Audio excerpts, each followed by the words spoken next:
Welcome to Whiskey Gaming, and this is my late review of Exoprimal. I played on the Xbox Series X. It's also available on the Xbox One, PS4, PS5, and PC. So let's get into the story. You play as, well, your own character. Mine was referred to as Ace throughout the game, and they have no voice, which I think is weird. But you live in a world where vortexes open and dinosaurs come spilling out in just hordes and hordes. You are an exosuit pilot, and your team, the Hammerheads, well, they're patrolling an island because they're kind of a bunch of rejects. It's an unpopulated island. There's nothing really going on, of course, until, your plane crashes on it and you find out that shit's going on. Your character gets pulled backwards through time by a rogue AI named Leviathan to participate in war games alongside other exopilots and against other exopilots and dinosaurs. And I gotta say, the story was, it was there. It wasn't necessarily for me a really driving force. It was a slight curiosity. And I think that's just because it's so drip-fed to you. And when you unlock certain things, they're not massively important. Some of them are fun and they give you,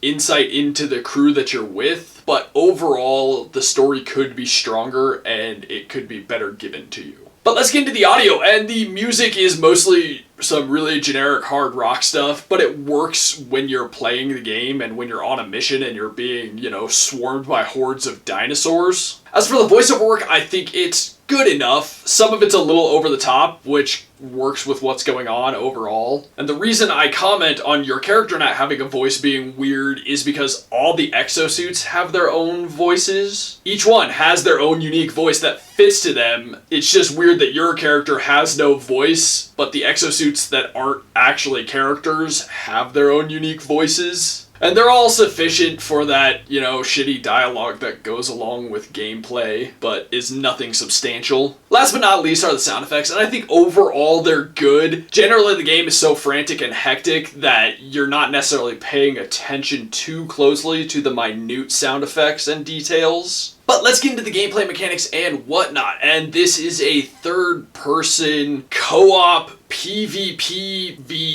game. And I gotta say, it's actually pretty interesting the way they do it. So you can select to do just purely PvP or PvE missions, or you can select random, which gives you an XP bonus, and then you'll just get tossed into either or. But I think what's unique about this game is whether you're doing PvP or PvE, it's always kind of a mix of both. When you're doing the PvE missions, you don't actually combat other players, but you're always in a race with another team. You're hitting the same objectives they are, but you're racing with each other. You're trying to get to and complete that objective before them. And those objectives are kill dinosaurs. Just rinse and repeat that over and over in the first stage. And that's also true in the PvP in the first stage. You're doing the exact same thing. You're racing the enemy team. It's when you get to the second stage where the game becomes PvE or PvP. And that's also where you start to see the different game types, because basically the first stage is always the exact same game type. It's just different dinosaurs, a few different maps, and a few different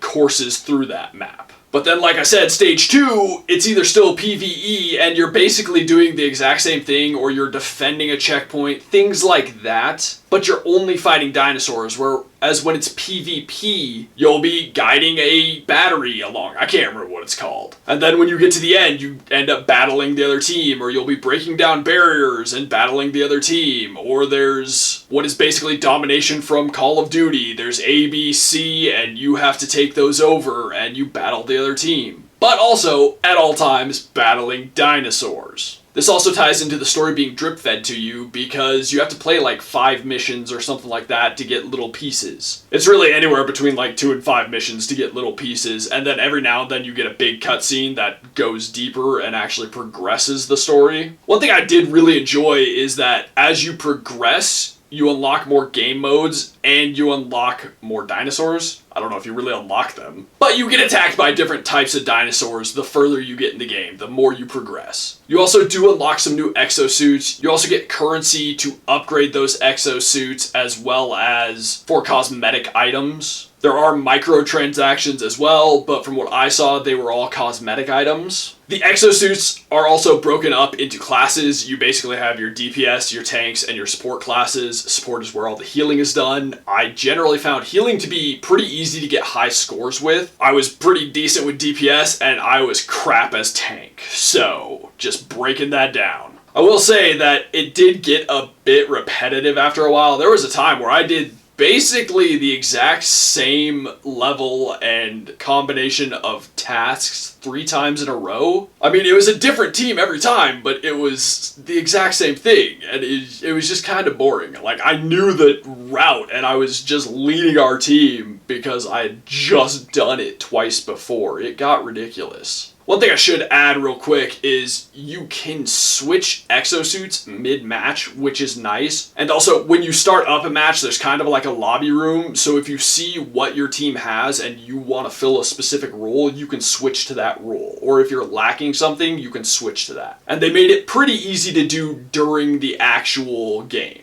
You also can get an item in the levels where you can summon a dinosaur to attack the other team with. You control it and attack them. They can also do it to you, and everybody always does it every time they can. Let's get into the controls, and overall I like the controls. I think they work well during gameplay. I am sick of the whole fucking using a cursor to navigate menus in console games. I don't have a fucking mouse. Design it correctly. Quit being lazy fucks. But as for the aiming, as for the moving, the shooting, all of that stuff, I didn't have any problems with the controls. I found them very responsive, and I found the camera to work very well. My movement was good. So overall, no real complaints, no major complaints. Then last but not least, the graphics and visuals. And I'm gonna say, it's a pretty good looking game. This isn't like the highest level we've ever seen. It's not the most beautiful thing we've ever seen. It's going for a level of realism, but at the same time, it's not trying to be hyper realistic because you're in a world where dinosaurs pour out of fucking portals. So your characters don't necessarily have to be like hyper realistic or anything like that. They do look fine. They're well animated. They do a good job with that, giving them personality through the animations, which is super important for the main character, your character, because they have no voice. But all the other characters, they look unique, and they do a good job with the exosuits too. You can identify an exosuit very easily what its task is based on just looking at it, so I think that is cool and important. But then you have the dinosaurs, and with what's going on in the gameplay and how chaotic it can get,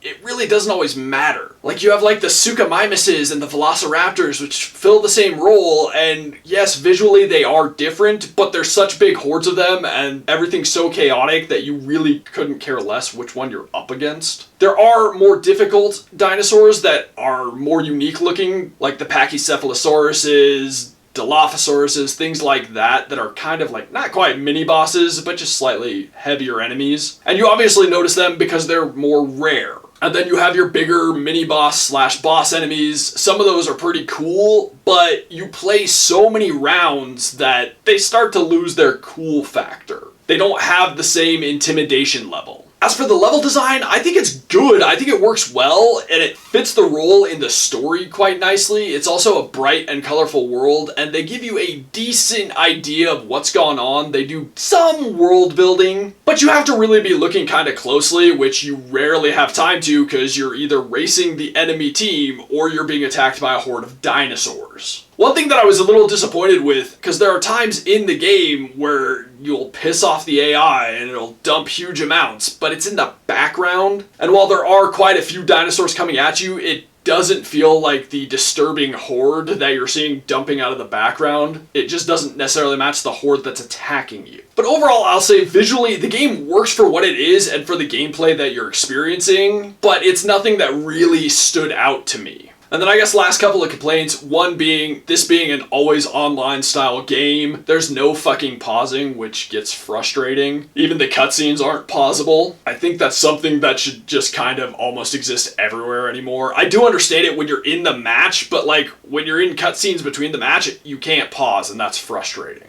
But then last but not least, muting people due to the shitty fucking cursor setup is way more difficult than it needs to be. There are a few times where I had obnoxious people on the mics. One person had a keyboard that was just loud as fuck, so all you heard was clickety clack. And then another person just being an asshole blasting music into his fucking microphone. And muting them took way longer than it should. But let's hit the wrap up. Overall, I had way more fun with this game than I was expecting to. I did admittedly get it through Game Pass, which it is available through, rather than buy the whole game because I just wasn't confident in this game because let's be real, I think we all know which dinosaur-based Capcom property we all actually want. That being said, I had a good time with it. I was really enjoying it. But if I had paid $60 for this game, I don't think I would be singing its praises the same way I am now. It being available through Game Pass, I had a good time, but I also didn't pay full price. If this was free to play, I would definitely play it more, but I don't see myself coming back to this game after this point. Maybe if it went free to play, I would come back to it someday, but as it stands right now, I just don't see that happening. So if it goes free to play, if you have Game Pass, yeah, it's totally worth picking up. It's a lot of fun, but it also doesn't feel like a full price title. Okay, in the comments down below, why don't you tell me,